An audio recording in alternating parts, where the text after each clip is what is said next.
Palavra da Verdade, com Hernandes Dias Lopes. A carta aos Romanos, certamente e justamente, tem sido chamado de o maior tratado teológico do Novo Testamento. É uma espécie de manifesto cristão. É o Evangelho segundo Paulo. E nós olhamos na aula passada, pelo menos brevemente, até o capítulo 5, mostrando que o Evangelho é o poder de Deus para a salvação de todo que crê, mostrando o compromisso de Paulo com este Evangelho, dizendo: eu sou devedor, eu estou pronto e eu não me envergonho. E então ele introduz o que nós chamamos de más novas, do capítulo 1, verso 18, até o capítulo 3, verso 21 e 22, até o verso 23, melhor dizendo, mostrando a universalidade do pecado. Os pagãos, os moralistas e os judeus. Quando você escuta um comunicado, como o pastor Jailton fez agora há pouco, de que uma igreja, de que uma escola, de que um pastor estão sendo processados aqui no Brasil por afirmar o que é óbvio, o que a biologia diz, o que a ciência diz, o que a Bíblia diz, que menino é menino, que menina é menina, isso parece ser um escândalo, ou uma coisa absurda, ou um discurso de ódio, ou uma rebelião contra o status quo, se percebe o quão longe nós estamos, como nação, dos valores de Deus.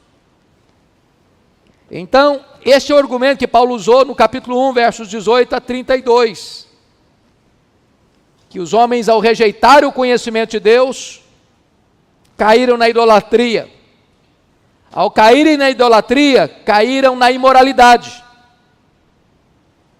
Mas talvez você olhe assim para esse mundo corrompido e diz: bom, mas eles são pecadores, mas eu sou legal, sou gente boa, sou um trabalhador honesto, sou um chefe de família, uma mãe, um pai, um filho, um irmão, trabalhador, gente boa. Aí Paulo diz: não, vocês são tão pecadores quanto. Só uma questão apenas de grau, mas não de essência. Aí o judeu que se orgulhava da lei, que tinha passado pela circuncisão, o sinal visível da aliança de Deus, não, vocês são pecadores do mesmo jeito. E ele encerra este ponto no 3:23, dizendo que todos pecaram e destituídos estão da glória de Deus. O argumento de Paulo é que você não está pronto a escutar boas novas sem antes ouvir as más novas. Primeiro você reconhece que é pecador, depois então você sente necessidade do Evangelho.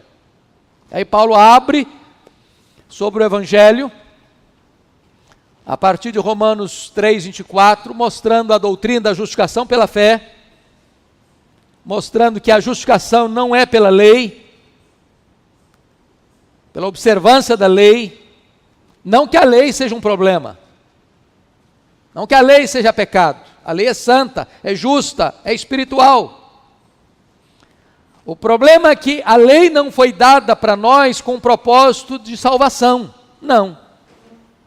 A lei foi dada para nós para mostrar-nos quão pecadores nós somos. E eu vou usar 3 metáforas simples para entender. A lei é como uma tomografia computadorizada. Você passa numa máquina lá, e aquela máquina consegue ver o que está dentro de você. Mas aquela máquina não remove o tumor, ela apenas mostra o tumor. Ela não é o bisturi. Vamos pegar uma figura por exemplo, de alguém que está caminhando lá na roça, numa trilha, e acende uma lanterna e vai iluminando o caminho. Você consegue ver que tem uma pedra no meio do caminho, mas a lanterna não tira a pedra, só mostra a pedra. Vamos pegar a figura da engenharia civil. Um pedreiro vai construir uma casa, vai levantar um muro, ele usa um prumo. O prumo mostra para ele se a parede está certa ou está torta. Mas o prumo não endireita a parede, o muro. Só mostra se está torta ou não. Assim a lei. Ela revela o seu pecado, mas ela não remove o seu pecado. Então o propósito da lei é nos levar ao conhecimento do pecado. Então Paulo introduz a doutrina da justificação pela fé, no capítulo 3, Paulo exemplifica a doutrina da justificação pela fé no capítulo 4, mostrando que os dois grandes personagens do Velho Testamento, Abraão e Davi, foram justificados não pelas obras da lei, mas pela fé. E no capítulo 5, Paulo dá os frutos da justificação. Paz em relação ao passado, graça em relação ao presente e glória em relação ao futuro. Isso nós vimos na aula passada. Agora, vamos dar uma olhadinha a partir daqui no capítulo 6. No capítulo 6, o apóstolo Paulo vai mostrar o reinado da graça. Só que, se você ler Romanos 5, confira lá comigo, por favor. Romanos 5, verso 20, Paulo disse assim: sobreveio a lei para que avultasse a ofensa, mas onde abundou o pecado, superabundou a graça. Aí algumas pessoas leram isso, escutaram isso, e disseram assim: que legal, então vamos pecar mais, para a graça ser mais abundante ainda. Se onde abundou o pecado, superabundou a graça, vamos pecar mais, para que a graça seja mais potente ainda. Aí Paulo disse: não, vocês não entenderam o que eu falei. Vocês não entenderam. Como nós viveremos no pecado? Nós, os que para o pecado, morremos. Então Deus nos salva não no pecado, mas Deus nos salva do pecado. E Paulo vai argumentar no capítulo 6, que agora nós não estamos mais debaixo da lei, mas debaixo da graça.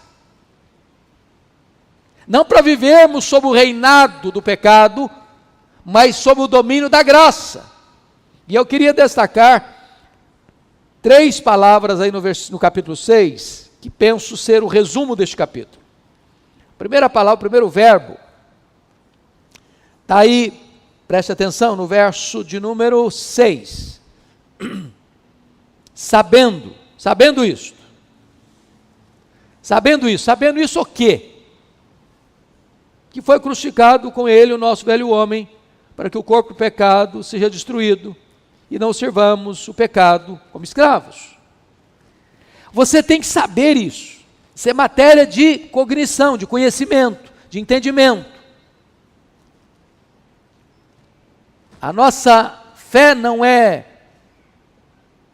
apagar sua inteligência, não é desligar o botão do seu saber, da sua razão, da sua compreensão. Não é coisa mística, não é calafrio na espinha, não é emocionalismo, é saber. Você tem que saber isso. Saber o quê? Você foi crucificado com Cristo, você morreu com Ele. Então você não vai mais viver para o pecado se você morreu com Ele, você foi crucificado com Ele. Você estava lá, não na cruz da direita e nem na cruz da esquerda, você estava lá na cruz do centro, você morreu com Ele. Agora, a segunda palavra, o segundo verbo, está aí no versículo, confira comigo, por gentileza, versículo 11. Assim também vós considerai-vos mortos para o pecado. A ideia aqui é que você vai andar com a certidão de óbito no bolso. Quando o pecado vier seduzir, trazendo uma bandeja cheia de iguarias deliciosas, entre aspas, e propor para você, experimente. Você vai dizer: não, eu estou morto. Tira a certidão de óbito e mostra: estou morto. Vocês conhecem aquele episódio que aconteceu com Agostinho, de Hipona. Agostinho era um cara muito culto, mas muito devasso. Ele viveu uma vida desregrada, moralmente falando. Tinha muitas amantes. E depois da conversão dele, lendo Romanos, um dia caminhando, uma dessas amantes saiu gritando atrás dele: ô Agostinho, Agostinho, e ele está caminhando, Agostinho, Agostinho, e ele caminhando. Lá pelas tantas, ele parou, e a mulher disse: Agostinho, sou eu. Ele respondeu: mas eu não sou eu mais, eu morri. Quase que a mulher sai correndo pensando que estava com um fantasma. Considerai-vos mortos. Ô irmãos, isso nos ajudaria tanto, né? Você entender isso. Mas tem uma terceira palavra, que resume o capítulo 6. Primeiro é saber. Segundo é considerar. Terceira é, olha o verso 13. Na parte B do versículo: mas oferecei-vos a Deus. Então você sabe, você considera, e agora você se oferece para Deus. Antes, nós oferecíamos os membros do nosso corpo ao pecado. Os nossos sentidos: você vê, você escuta, você toca, você sente, paladar, você cheira. Tudo isso o pecado apela para você. Não foi lá assim com Eva? Ela olhou para o fruto e achou coisa boa, agradável aos olhos, agradável ao paladar, agradável ao coração, vai fazer bem, vai dar prazer. Então, Paulo diz o seguinte: ofereça tudo isso, seu corpo, os membros do seu corpo, seu ser, para Deus, não mais para o pecado.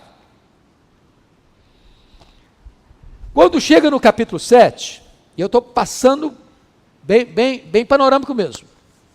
Quando chega no capítulo 7, Paulo vai lidar com o problema da lei. Ele vai colocar o conflito que existia outrora. E ele vai usar uma figura, irmãos, muito curiosa. Tem muita gente que fica: não entendi, Paulo. No meio do caminho ele está argumentando a questão do reinado da graça, ele introduz casamento. Ele não está tratando de casamento. Ele está ilustrando a relação sua com a lei. Então o que ele diz? Veja comigo aí, por gentileza. Sobre a libertação da lei. Primeiramente ele diz no verso 1, o domínio da lei. Porventura ignorais, irmãos, pois falo aos que conhecem a lei, que a lei tem domínio sobre o homem toda a sua vida? Está fazendo uma afirmação. O domínio da lei. A lei tem domínio sobre a sua vida enquanto você viver. Você está debaixo dela. Aí ele introduz a ilustração assim: ora, a mulher casada está ligada pela lei ao marido enquanto ele vive. Mas se o mesmo morrer, desobrigada ficará da lei conjugal. De sorte que será considerada adúltera, vivendo ainda o marido, se unir com outro homem. Porém, se morrer o marido, estará livre da lei e não será adúltera se contrair novas núpcias. Bom, o princípio está certo. Aplica-se perfeitamente mesmo ao casamento. Então a mulher está ligada ao marido enquanto ele viver. Se o marido vive ainda e ela vai morar com outro homem ou ter relação com outro homem, ela é considerada o quê? Adúltera. Mas se o marido morrer, ela está ali para casar com outro homem. Fica livre do jugo conjugal. Paulo está usando essa ilustração do relacionamento conjugal para mostrar a relação nossa com a lei. Porque a lei tem domínio sobre você enquanto você viver. Você está casada com ela. Quem é a lei? É o marido. Pensa num marido bom. Pensa num marido santo. Pensa num marido que não erra de jeito nenhum. Agora, pensa numa mulher complicada. Pensa numa mulher atabalhoada. Pensa numa mulher que não agrada esse marido nem um dia sequer. Pensa num casamento turbulento. Esse é o casamento meu, seu, com a lei. A lei é santa, a lei é espiritual, a lei é justa. Esse marido é tão bom, tão bom, tão bom que ele não morre. Pronto. Você não consegue ficar livre dele. Qual foi a solução? Para resolver essa pendenga? A mulher morreu. A mulher morreu. Preste atenção nisso. Nós não cremos em casamento depois da morte, viu, gente? Isso é doutrina herética, de Mormon. Então, de vez em quando você vê no funeral assim, um passando a mãozinha no irmãozinho que partiu, o maridão, a esposa querida, fala, calma lá que eu estou subindo, daqui a pouco eu estou lá com você. Não, calma, você não vai estar lá com ele não. Você vai estar lá com ele como irmão, mas como marido e mulher não. Aproveita agora, porque depois não tem mais. Outros, até que enfim, né? Porque eu não aguentava mais também. Bom, o certo é que a mulher morre. E ao ressuscitar, ela está livre do primeiro marido. Tem gente até hoje que acha que se o marido morrer, se a mulher morrer, não pode casar de novo, porque vai trair a memória, vai trair o outro, que não traiu nada. Casamento é só para esta vida. É até que a morte os separe. Preste atenção no que eu vou dizer. Marido e mulher são uma só carne, mas não são um só espírito. Porque se fosse um só espírito, aí não podia casar mesmo. Mas são uma só carne. Então, na linguagem de Paulo, a mulher ressuscita e se casa de novo com outro marido chamado Jesus Cristo. Nós morremos com ele e nós ressuscitamos com ele para uma novidade de vida. Esse é o reinado da graça, irmãos. Que verdade bendita. Que verdade preciosa. Então, no capítulo 8, Paulo vai mostrar para nós que agora, se estamos em Cristo, casados com Ele, em profundo relacionamento com Ele, diz ele aí agora, já nenhuma condenação a mais para aqueles que estão em Cristo Jesus, nosso Senhor. E aí ele vai trazer um relato longo, no capítulo 11, no capítulo 8, do ministério do Espírito Santo na nossa vida. O Espírito Santo nos liberta da escravidão, versículo 2. O Espírito Santo nos capacita a obedecer à lei, no versículo 4. O Espírito Santo nos predispõe à santidade, nos versos 5 a 8. O Espírito Santo habita em nós, no versículo 9. O Espírito Santo vivifica o nosso espírito, no versículo 10. O Espírito Santo dará vida ao nosso corpo, no versículo 11. O Espírito é o nosso credor, pois somos devedores dele, no versículo 12, o Espírito Santo nos capacita a triunfar sobre o pecado, no versículo 13, o Espírito Santo nos orienta como filhos de Deus, no versículo 14, o Espírito Santo nos dá garantia da adoção, no versículo 15, o Espírito Santo é testemunha da nossa filiação, no versículo 16, e o Espírito Santo é o penhor da nossa herança gloriosa, no versículo 17. Se a palavra eu dominou o capítulo 7, o Espírito Santo domina o capítulo 8. E agora Paulo vai tratar de 3 gemidos no capítulo 8. O gemido da natureza, os gemidos da igreja e os gemidos do Espírito Santo. Isso é incrível, porque a queda, irmãos, de Adão e Eva não trouxe consequências maléficas apenas para a raça humana, mas trouxe para toda a criação. E Paulo diz que a natureza está gemendo, contorcendo-se de cólicas, de dores intestinais, aguardando a redenção dos filhos de Deus, aguardando a volta do Senhor Jesus Cristo, quando haverá novos céus e nova terra. E aí Paulo diz que a igreja também está gemendo, mas não é o gemido do desespero, é o gemido da mulher que está para dar à luz. Quando a mulher está gemendo de dor, a dor do parto, não é dor de desespero, é dor para dar à luz um filho, e aí está a sua alegria. E agora Paulo vai dizer que a igreja está como que na ponta dos pés, aguardando a volta de Jesus, dizendo: Maranata, ora vem, Senhor Jesus. E Paulo vai dizer que o Espírito Santo que habita em nós também está gemendo. Gemendo de 3 maneiras, ou intercedendo por nós de 3 maneiras, com gemidos inexprimíveis, de maneira intensa, sobremaneira, e de forma eficaz, porque Ele intercede por nós segundo a vontade de Deus. Quando Paulo conclui esse assunto, ele vai mostrar de uma maneira belíssima o projeto de Deus na sua vida. Quando no verso 28 ele vai dizer que todas as coisas cooperam para o bem daqueles que amam a Deus, daqueles que são chamados segundo o seu propósito. Quando ele vai dizer no versículo 29 que Deus nos predestinou para sermos conformes à imagem do seu Filho, para que ele seja o primogênito entre muitos irmãos. Isso é muito bonito, porque preste atenção, vamos entender aqui.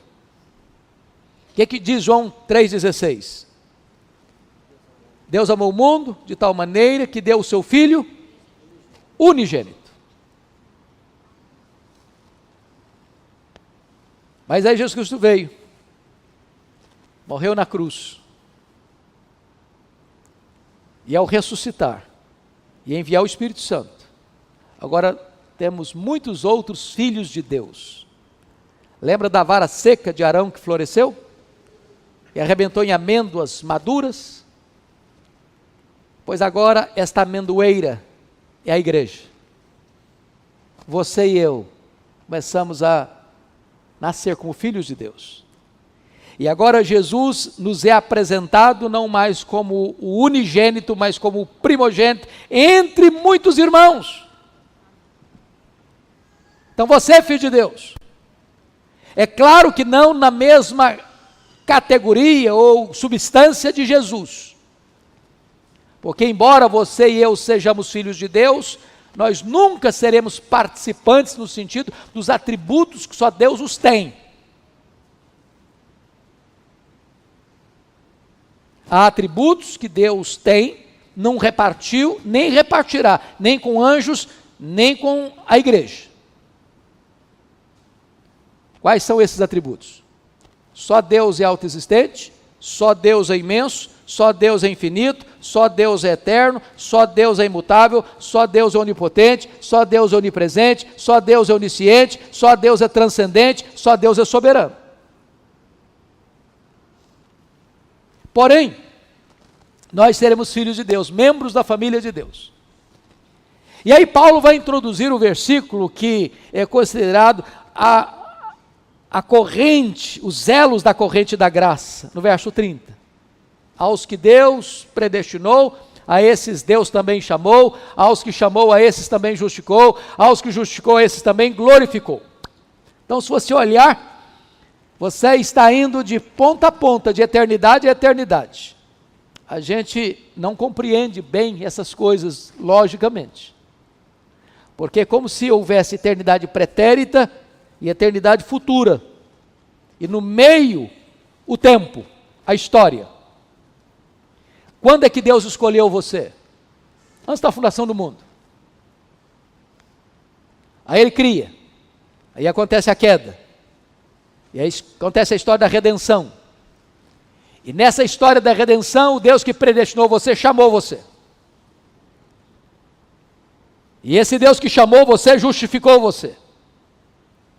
E esse Deus que justificou você, glorificou você. E aqui está um ponto lindíssimo, porque glorificação é um fato futuro. Se dará na segunda vinda de Cristo. Mas Paulo não errou nem na teologia, nem na gramática, porque coloca a glorificação como um fato consumado. Aos que Deus justificou, a esses Deus também glorificou. O que significa isso?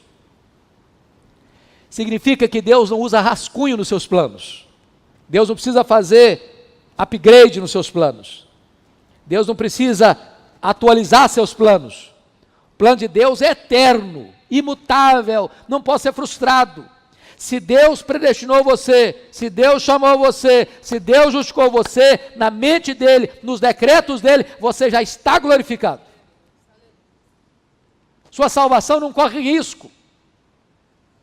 Irmãos, esta é uma doutrina tão bendita, tão consoladora, que tantos crentes no Brasil e no mundo deixam de desfrutar. Pense você o seguinte: se a minha salvação dependesse das minhas emoções, um dia eu estaria salvo, outro dia eu estaria perdido. Tem dia que você está assim para baixo? Ou só eu que fico assim? Tem dia que eu fico meio assim, meio brocochô? Tem dia que tem um nó na sua garganta também, ou só na minha que dá de vez em quando? Se dependesse da minha emoção, eu estava perdido. Agora, imagine se a minha salvação dependesse de eu só fazer as coisas certinhas. Você peca ainda hoje? Porque eu sou um miserável pecador ainda. Quanto mais perto da luz você fica, mais você tem consciência que você é pecador. Se dependesse disso aí, eu estava frito. Podia ter certeza de salvação, nem um minuto. Sabe o que me espanta? É que Deus, apesar de me conhecer como me conhece, Ele me ama. Eu não sei quantos se lembram de um pregador que esteve aqui conosco, muito querido, e disse assim: se a minha mulher me conhecesse como Deus me conhece, ela não ficava casada comigo nem uma semana.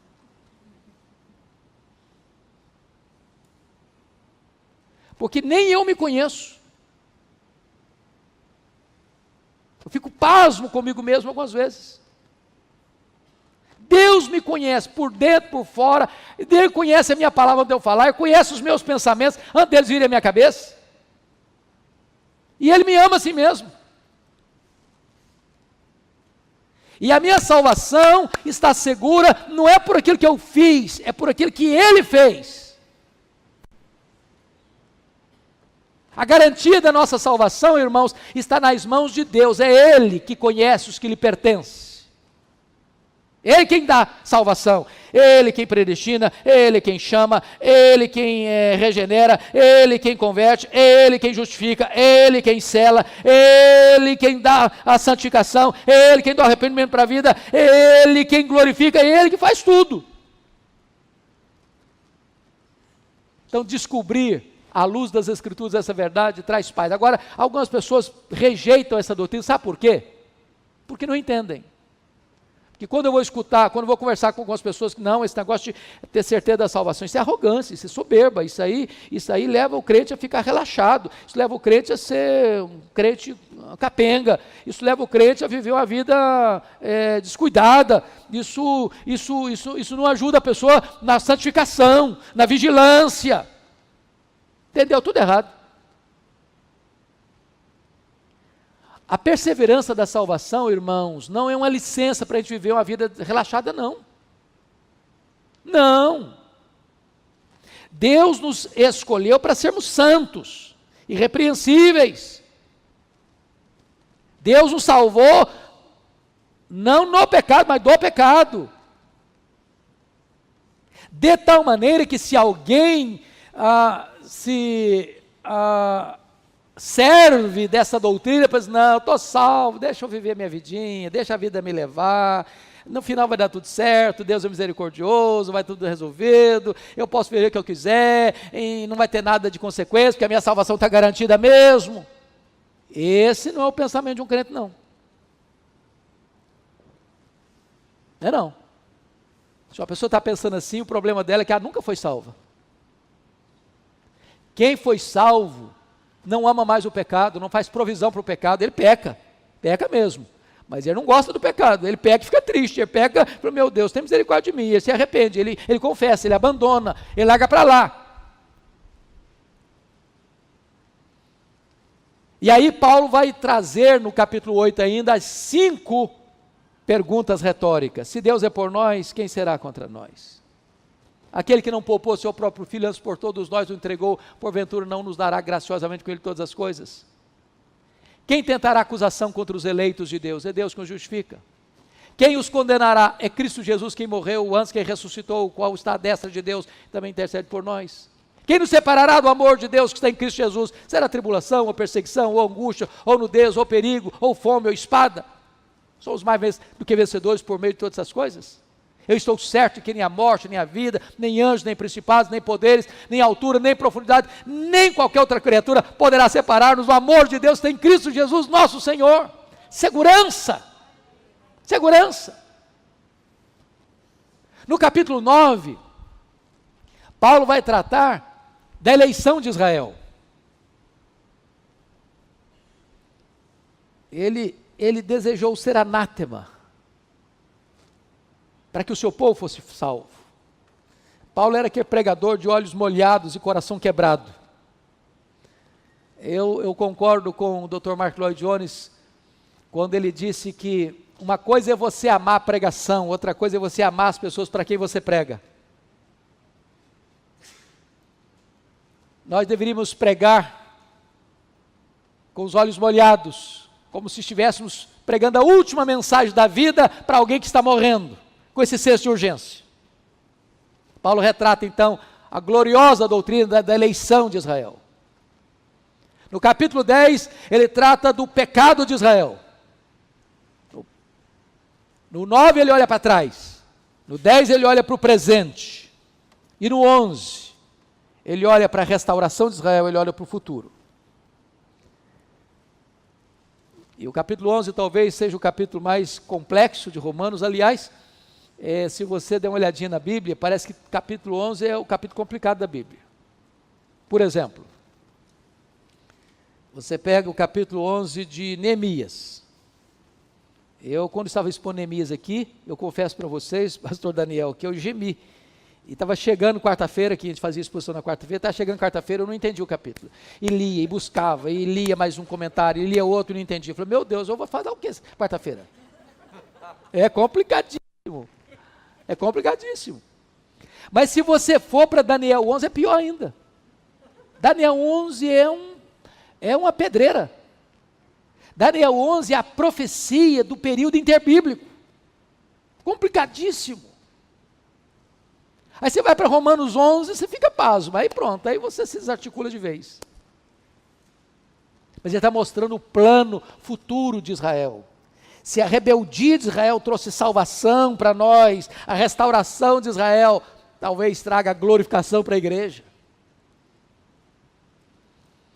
Mas, quando Paulo conclui o 11, desta majestade, desta soberania de Deus na salvação da sua igreja, ele precisa exclamar, ó profundidade da riqueza, tanto da sabedoria como do conhecimento de Deus. Ele fica extasiado, ele termina essa sessão doutrinária com a doxologia. Aí ele entra, dos capítulos 12 ao 16, para aplicar a doutrina. Paulo sempre adotou essa metodologia, com raríssimas exceções. Raríssimas exceções. Parece que só em Tito, não sei se em outra carta, talvez o Daniel pudesse me dar essa resposta. Ele foge dessa metodologia de primeiro dar doutrina e depois aplicar a doutrina. Primeiro dá a base teológica, depois ele dá o resultado disso, que é o comportamento, a ética. Primeiro o credo, depois a conduta. Como é que começa o 12? Rogo-vos, pois, irmãos, pelas misericórdias de Deus, que apresenteis o vosso corpo por sacrifício vivo, santo e agradável a Deus, que é o vosso culto racional, e não vos conformeis com este século, mas transformai-vos pela renovação da vossa mente. Então vamos entender aqui a preposição pois, é isso aqui, ó, é o elo de ligação, entre o que ele falou e o que ele vai requerer da igreja. Irmãos, isso tudo, deixa eu dizer uma coisa para você, vir para a igreja é um perigo, sabia? Quando você escuta uma verdade, você se torna responsável. Então, cuidado. Se você não quer compromisso com Deus, aqui é um lugar perigoso. É perigoso. Porque quando você escuta, você precisa entender que essa verdade vai ter implicações na sua vida. Agora, note que Paulo está dizendo, rogo, essa palavra é a palavra mais forte que tinha para solicitar algo. Rogo-vos, pois, pelas misericórdias de Deus. O que é as misericórdias de Deus? Tudo que ele ensinou até ali. Que apresenteis o vosso corpo. Ou seja, com a morte de Cristo, você varreu do altar os animais mortos, agora é você que se entrega. Como sacrifício vivo, santo, agradável a Deus, que é o vosso culto racional, ou seja, essa liturgia cultica do culto coletivo que nós temos aqui, não encerra a nossa vida cultica. O que você faz na sua casa, no seu trabalho, no seu lazer, também é adoração a Deus. Como dizia Lutero, você trafega do campo para o púlpito com a mesma devoção. Então não pense que ser pastor é mais espiritual do que o médico, do que o engenheiro, do que o advogado, do que o comerciante, do que o industriário, do que o empresário, do que o professor, do que o que luta lá no campo, com a enxada na mão. Você glorifica a Deus com o que você faz. Você cultua a Deus. Agora, eu só queria chamar a atenção para 3 palavrinhas aí. E aí eu quero entrar para concluir, mostrando quais são as implicações desses capítulos 12 a 16. Notem vocês que Paulo diz assim, não vos conformeis, mas transformai-vos pela renovação da vossa mente. Então, se pensar em português, a palavra conformar e transformar, me ajudem no português. Qual a raiz dessas 2 palavras? Forma. Ok. Na língua grega haviam 2 palavras para forma, distintas. Na língua portuguesa não tem, mas na língua grega tem. A palavra esquema e a palavra morfê. Esquema é forma que muda todo dia, toda hora. Por exemplo, uma criança nasceu, ela tem uma forma. Com 1 ano, ela já não é mais um bebezinho, já está prumadinho, alguns já mais espertinhos já começam a andar. Com 2 anos já está falando praticamente. Com 13 anos já está entrando nos teens, nos adolescentes, na adolescência. Com 20 anos já é um jovem. Com 30 anos é um adulto. Para mim a tristeza com 60 entra na terceira idade. Pronto, aí não adianta mais, você é para pegar fila do idoso, não tem problema nenhum. Entendeu?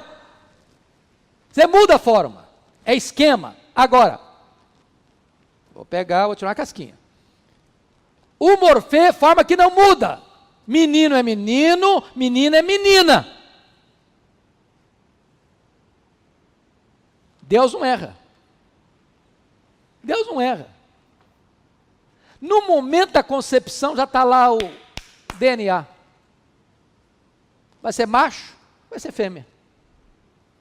Os órgãos são de macho ou de fêmea. O corpo vai ser de macho ou de fêmea. Ô, gente, isso é tão simples. A biologia mostra isso. Bom, a Bíblia mostra isso. Essa forma é o quê? Imutável. Agora, o que é que Paulo está dizendo então? Não vos conformeis com este século, significa o seguinte, o mundo tem uma forma, está mudando todo dia, toda hora, não entre nessa forma. Ontem era proibido, hoje é permitido, amanhã vai ser obrigatório. Está mudando, é a ditadura do relativismo. Paulo diz, não se conforme, não entre nessa forma. Ah, mas a Suprema Corte vai aprovar. Não entre nessa forma. Ah, mas o direito internacional está dizendo, não entre nessa forma. Ah, mas o fulano de tal, que é muito reconhecido, acha que isso é o certo. Não entre nessa forma. Ah, mas todo mundo está fazendo. Não entre nessa forma. Ao contrário. Transformai-vos. A palavra conformar, a raiz é esquema. A palavra transformar, a raiz é morfê. Sabe o que significa isso? Você tem um modelo, e esse modelo seu é um padrão, é um paradigma que não muda nunca. Sabe qual é o padrão? É Jesus. É Jesus, Ele é a verdade. Ele é o mesmo ontem, Ele é o mesmo hoje, Ele é o mesmo para sempre, Ele é o mesmo. Você pode olhar para Ele e mirar a Ele e mudar-se olhando para Ele e sendo transformado, e sendo transformado, e sendo transformado de glória em glória na imagem de Jesus, até você chegar à varonilidade do homem perfeito. Bom, então deixa eu ser breve agora para fechar. Se vocês perceberam, já leram Romanos, o resultado da salvação que nos foi dada em Cristo Jesus deve desembocar numa nova vida, que é traduzida em novos relacionamentos. Verso, Romanos 1, Romanos 12, 1 a 2, relacionamento com Deus. Você se consagra a Ele. Romanos 12, 3 a 8, é relacionamento com você mesmo, sua autoimagem. Você tem que ter dois cuidados com a sua autoimagem. Nem a autoestima lá nas alturas, achar que você é o tal, baixa um pouco a bola. Nem curtir sentimento de inferioridade. Ah, não sou nada, sou um zero à esquerda, não valho nada, não presto para nada, eu sou um erro da natureza. Para com isso. Quem rejeita o projeto, rejeita o projetista. Então não pense de você além do que convém. Mas não pense você também aquém do que convém. Ter uma autoestima boa, irmãos, é bíblico. Você foi feito à imagem e semelhança de Deus. E você foi redimido pelo sangue do Cordeiro. Então entenda isso, o valor que você tem pela obra da criação e pela obra da redenção. No capítulo 12, a partir do verso 9... Paulo vai tratar do relacionamento que você deve ter com seus irmãos. Seus irmãos. Até o versículo de número 16. Tá? É amor sem hipocrisia, é amor cordial, é preferir o outro com honra, é você compartilhar as necessidades dos santos, é você se alegrar com os que se alegram, é você chorar com os que choram, é você ter o mesmo sentimento uns para com os outros. Você vai se relacionar assim com os seus irmãos. Irmãos de fé. Claro que de sangue também. Mas a partir do verso 17, ele vai ensinar você como você se relaciona com os seus inimigos. Preste atenção no que eu vou lhes dizer. Crente não faz inimigo, mas crente tem inimigo. Você duvida disso? Jesus disse, o mundo me odiou, e vai odiar vocês também. O discípulo não é maior que o Senhor. Quando perguntaram para o pastor Francisco Leonardo, lá em Recife, reverendo, se a igreja for mais perseguida, ela será mais fiel? Ele respondeu, não. Se a igreja for mais fiel, ela vai ser mais perseguida. Uma igreja fiel, irmãos, não é agora não, não é agora não, sempre foi perseguida. Agora parece que o cerco está apertando um pouco mais. E fique esperto. Crente tem que ter discernimento. Crente tem que fazer a leitura do mundo que ele vive. Porque você não pode subscrever, nem contribuir para que os valores do cristianismo sejam destruídos. Estou falando de fé, estou falando de cristianismo. Mas agora, se você notar, no capítulo 13, Paulo diz como é que você vai se relacionar com as autoridades constituídas. E ele diz que toda autoridade constituída procede de Deus.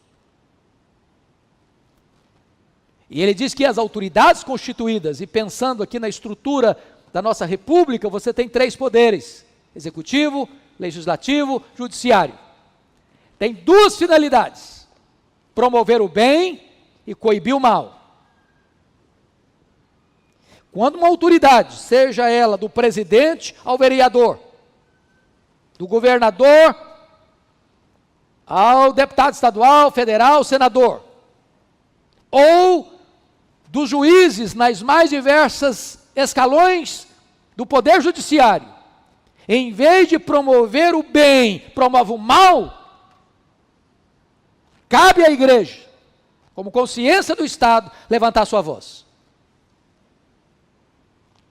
Me permita dar um exemplo triste, e eu percebo que não tem criança aqui, e eu vou usar a mesma expressão que eu ouvi. Eu estava pregando há 15 dias para a Associação de Pastores de Santa Catarina, mais de 400 pastores. Ao término da palestra, foi um advogado à frente, que faz parte da assessoria da Associação de Pastores, e disse: meus irmãos, a igreja precisa estar atenta no tempo em que vivemos. E ele contando que no município de Itajaí, Santa Catarina, houve um evento, desculpem da expressão, mas para promover o encontro das crianças viadas, com dinheiro público, com patrocínio de verba pública. E não fora a Associação de Pastores, corrido, trabalhado intensamente com as autoridades, e teria sido aprovado essa barbaridade,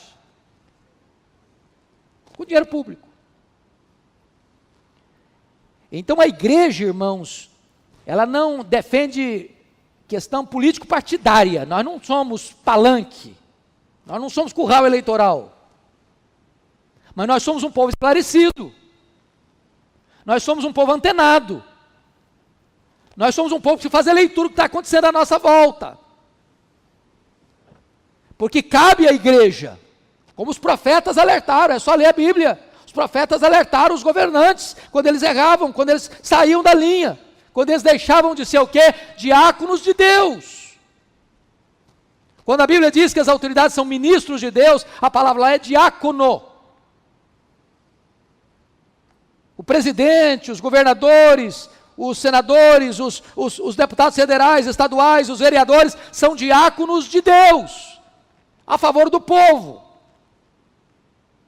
A igreja precisa estar atenta a isso.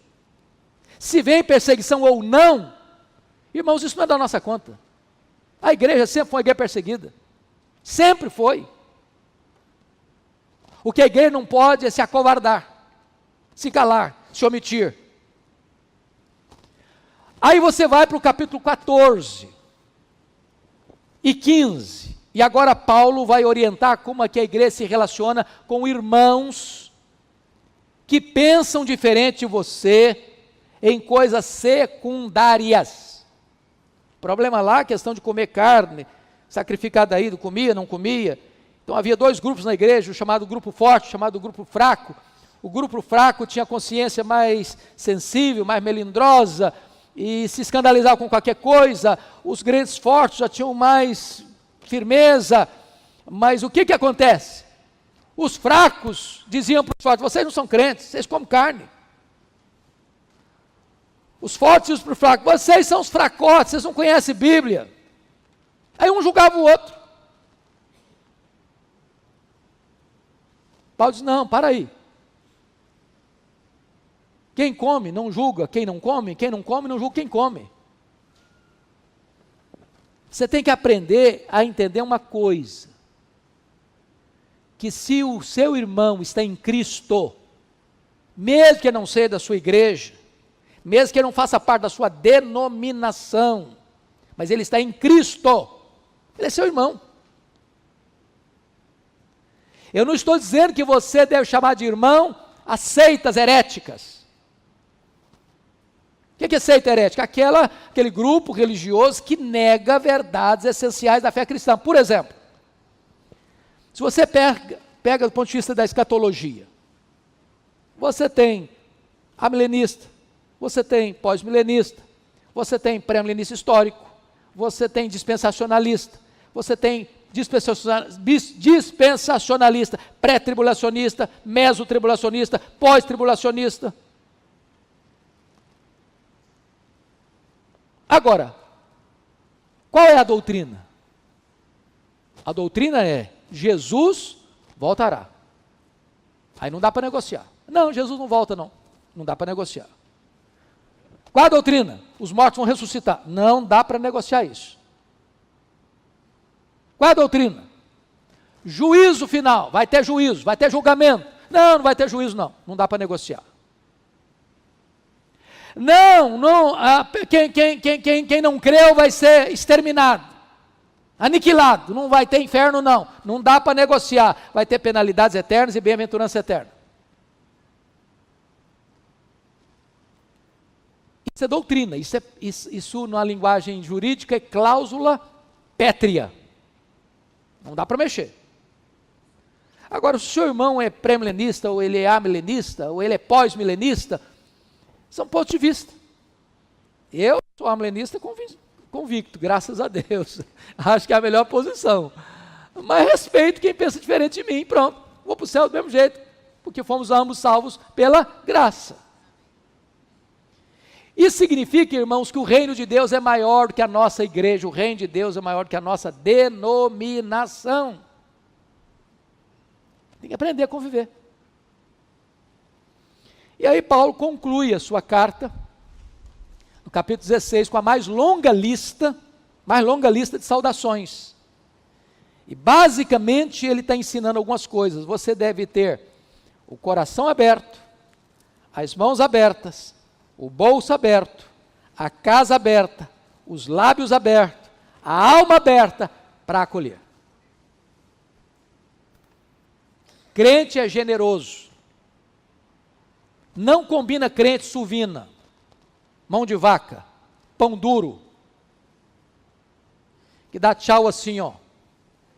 Não, combina não. Crente é abençoador. E aí, queridos, a bênção é o seguinte, que este é o poder do Evangelho. Ele informa e transforma. Ele fala à sua mente e ao seu coração e move a sua vontade para fazer a vontade de Deus. Que Deus nos ajude, que Deus nos abençoe e que vocês continuem estudando a Bíblia com apego, com amor, com zelo, com entusiasmo. Não apenas para serem meros leitores, porque é uma bem-aventurança, bem-aventurados que leem. A outra bem-aventurança, bem-aventurados que ouvem. Mas bem-aventurados são aqueles que praticam, porque nós não podemos ser aqui meros ouvintes, mas praticantes da palavra de Deus. Deus abençoe.